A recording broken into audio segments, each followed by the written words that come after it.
ம். வணக்கம் நண்பர்களே. நம்ம அடுத்து பேசக்கூடியது பார்த்தீங்கன்னா, இவர் என்னுடைய நண்பர். இவர் என் கூட படிச்சவரு. இவரு தொடர்ந்து குரூப் 4, குரூப் 2 எக்ஸாம் எழுதியிருக்காரு. லாஸ்ட் டைம் குரூப் 2ல நல்லா பண்ணியிருந்தாரு. இருந்தாலுமே கொஞ்சம் கட் ஆஃப் அவருக்கு போயிடுச்சு.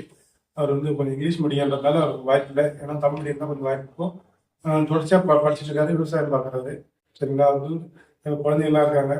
நம்ம ஏற்கனவே சொன்னது தான். ஒரு ஒரு சக்ஸஸான ஸ்டூடெண்ட்டை கூட வந்து பேசி எனக்கு எந்த அதில் இன்ட்ரெஸ்ட் கிடையாது. வரவன் என்ன சொல்லணும்னா 1008 கதை சொல்லுவான்.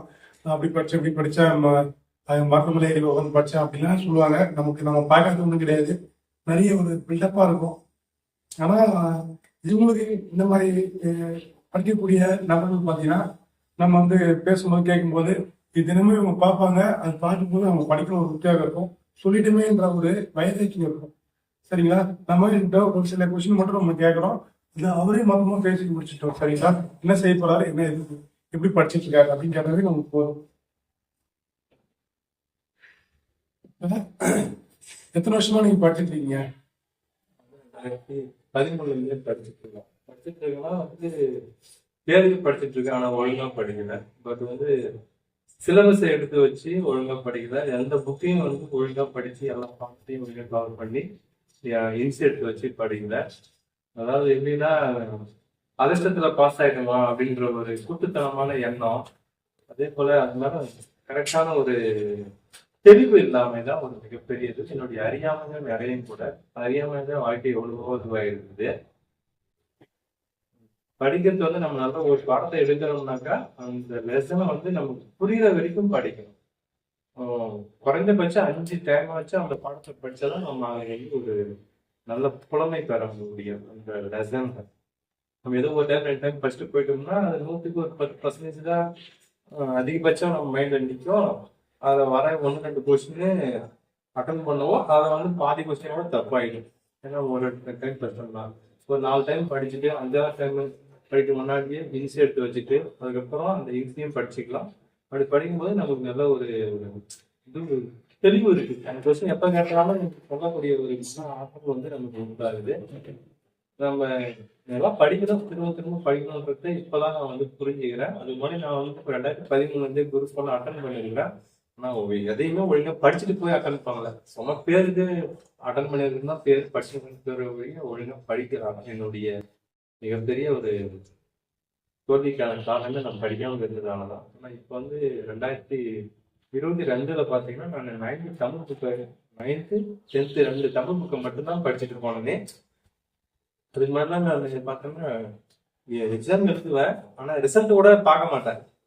ஒரு எப்படி சொல்றது தெரியல, ஒரு விளையாட்டுத்தனமாகவும் ஒரு கேர்லெஸ்ஸாகவும் இருந்துட்டேன். 2022 அந்த 9th 10th தமிழ் புக்கு மட்டும் படிச்சுட்டு போனேன். அது 2 படிச்சுட்டு போய் நான் வந்து படிச்சு அறிவு பண்ணிடும் நமக்கு தெரியாம நம்முடைய ஆற்றல் அதெல்லாம் வச்சு போடுறது என்னுடைய மார்க் வந்து 84 கொஸ்டின் தமிழ் மட்டும் போட்டுருந்தேன். இந்த 2 புக்கு நல்லா படிச்சுட்டு போயிட்டு 2024 படிச்சேன். ஆனா இந்த 11th 12th தமிழ் கொஞ்சம் நல்லா ஃபோக்கஸ் பண்ணி படிக்காம இருக்கேன் நான். அதனால வந்து எப்பயும் பார்த்தீங்கன்னா ஒரு 88 கொஸ்டின் நான் தான் போட்டேன். மறுபடியும் பாத்தீங்கன்னா நல்லா எப்பயும் படிச்ச 9th புக்கு சில புக் அந்த நம்ம 10th இருக்கிற புக்லயே 5 கொஸ்டின் தெரிஞ்ச கொஸ்டின் தப்பு பண்ணிட்டாங்க. அதை ஒழுங்கா போடுறதுனா எனக்கு ஒரு 92 93 அளவுக்கு மார்க் வந்துருக்கும்.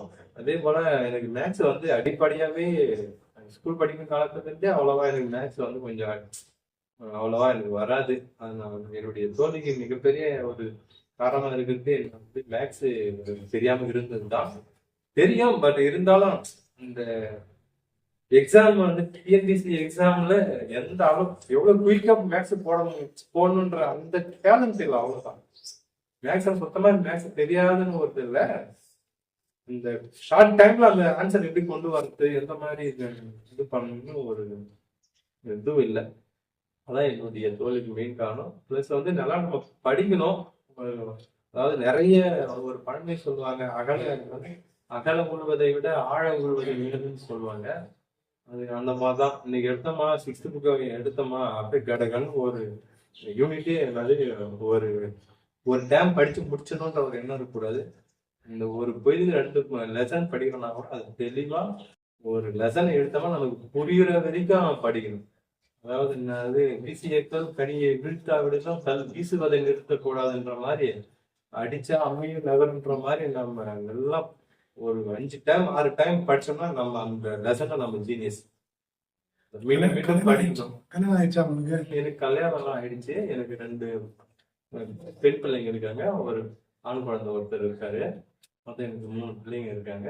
நாங்க 1.25 ஏக்கர் நிலம் இருக்கு. 1.5 ஏக்கர் நிலம் இருக்கு. அதெல்லாம் விவசாயம் பண்ணிட்டு அது வரக்கூடிய வருமானத்தை வச்சு தான் எங்களுக்கு குடும்பத்தை ரன் பண்ணிட்டு வரேன். வீட்டு செலவு எல்லாத்தையும் பார்த்துட்டு வரேன். அது கிடைக்கிற டைம்லயே வீட்டு சூழ்நிலை அப்பா அம்மா எல்லாமே இருக்கிறாங்க. அது எல்லா பல சுச்சுவேஷன் சூழ்நிலை மனசுக்குள்ள இருக்குது. ஆனா அதையும் தாண்டி வந்து வெற்றி பெறணும்ன்ற பல தோல்விகளை 10 என்னுடைய என்ன சொல்றது 10-12 வருஷம் தோல்வி அதெல்லாம் தாண்டியே நம்மளால என்னைக்காச்சும் நம்ம ஜெயிப்போன்ற அந்த ஒரு மன உறுதியோட இருக்குது. அதான் நானா படிக்க விட்டு விலகி போனாலும் என்னுடைய மனம் வந்து அதை விட்டு விலகி போகவே இல்லை. சில டைம்ல ரொம்ப வெக்ஸாகி தான் இருக்கிறேன். ஆனா அப்பயும் பார்த்தோம்னா அந்த மனசு வந்து இந்த புக்கை தேடி தான் போகுது. வேலைக்கு போகலாம். ஆமா வேலைன்னா இந்த கூலி வேலைக்கு அன்னைக்கு 500 அப்படி போய் அப்படி இனிமேல் காலத்தை ஓட்டிக்கலான்ற அந்த ஒரு மைண்ட் எனக்கு போவேன். எங்களுக்கு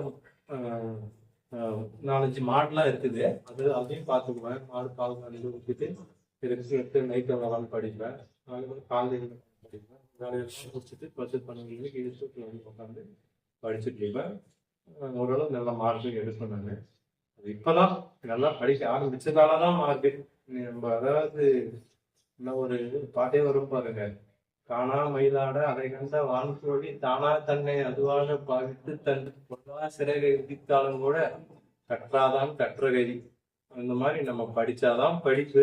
நம்ம படிச்சாதான் பாஸ் பண்ண முடியும். இல்லைன்னா நம்ம ஏன்னா உதாரணம் நானே 10 வருஷமா எழுதுறேன்.